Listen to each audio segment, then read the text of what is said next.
Car டேஷ்போர்டுக்கு ஸ்பெஷலா இது பண்ணிருக்காங்க. ஸ்பெஷல் மீன்ஸ் பேக் சைடும் வந்து பெருமாள் இருக்கு. நிறைய டிஃப்ரெண்ட் ஐட்டம்ஸ் இருக்கு.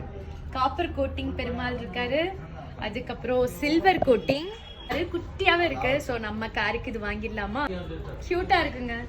கைஸ், நான் திருமலை திருப்பதி தேவஸ்தானா அந்த மலை மேல இருக்கேன். இங்க ஒரு ஷாப்க்கு வந்திருக்கேன். நம்ம காருக்கு குட்டியா ஒரு பெருமாள் சிலை வாங்கலாம் அப்படின்ட்டு. இங்க ஷாப்புக்கு வர எல்லாத்துக்குமே வந்து டிஸ்கவுண்ட் இருக்குன்னு தான் இப்படி சொல்றேன். ஏன்னா இது ஃபுல்லுமே பஞ்சலோக சிலைகள். ஓகேவா? என்னதான் வாஷ் பண்ணாலும் ஷைனிங்கா தான் இருக்கும். அந்த கலர் வந்துட்டு போகாதுன்னு சொல்லி சொன்னாங்க. வெயிட்டா இருக்கு. பெருமாளோட ஃபேஸ் அப்படியே வந்திருக்கு பாருங்களேன். அதுதான் அவங்க சொல்லிட்டு இருக்காங்க. இப்படி வந்து நமக்கு பசிக்குமோ அதே மாதிரி 3 வேளையும் சாமிக்கும் பசிக்கும்ல. அந்த தஞ்சாவூர் ஹேண்ட் மேட் அந்த பெயிண்டிங் வந்துட்டு நம்ம கணேஷால தெரியும் பாருங்க. Real gold pleated? அதனாலதான் அவ்வளோ காஸ்ட். ஸோ நீங்களும் ஹாப்பியா வந்து பர்ச்சேஸ் பண்ணிட்டு போங்க. ஷாப் பத்தின ஃபுல் டீடைல்ஸ் நான் டிஸ்கிரிப்ஷன்ல கொடுத்துருக்கேன் வித் கான்டாக்ட் நம்பரோட.